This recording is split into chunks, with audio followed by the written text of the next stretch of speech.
后来继续要来讲翠暗神明祭2.0，这个翠暗会当伫网络顶注文购买，第一轮有1178000人来登记，纳钱的时间已经到期了。民众用通知的简讯，3月26到4月初1这段时间，拢会当到指定的超商去领翠暗。但是要注意诈骗集团哦，会趁机会骗人的资料，要求汇钱。卫福部嘛来公布着5大电信翠暗注文的专线，提醒民众唔通去互骗去。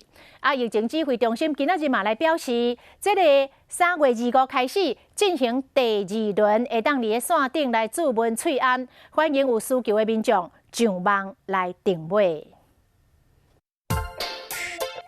解决翠暗神明祭排队的问题，2.0网络订买第一轮有117.8万人登记。已经缴费22块的民众，卫福部已经发出通知的简讯，伫3月26到4月初期间，当到指定的超商领出翠暗。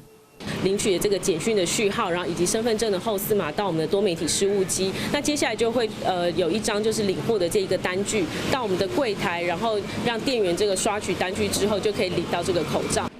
不过，按小心有诈骗集团假借翠暗预订系统出现问题，向民众骗取个资，要求付款。卫福部请大家认明5大电信翠暗预订的专线：中华电信0911516622，台湾大哥大0935120188，亚太电信0906174797，台湾之星0971886019，远传电视0954000362。0903448084，若是这号码就可能是诈骗。若是第2轮网络预订，对3月25开始，同款是透过 APP 购买大人1礼拜3片，16岁以下的囡仔是1礼拜5片。领取的时间伫4月初2，予有需要民众拢会当买到翠暗。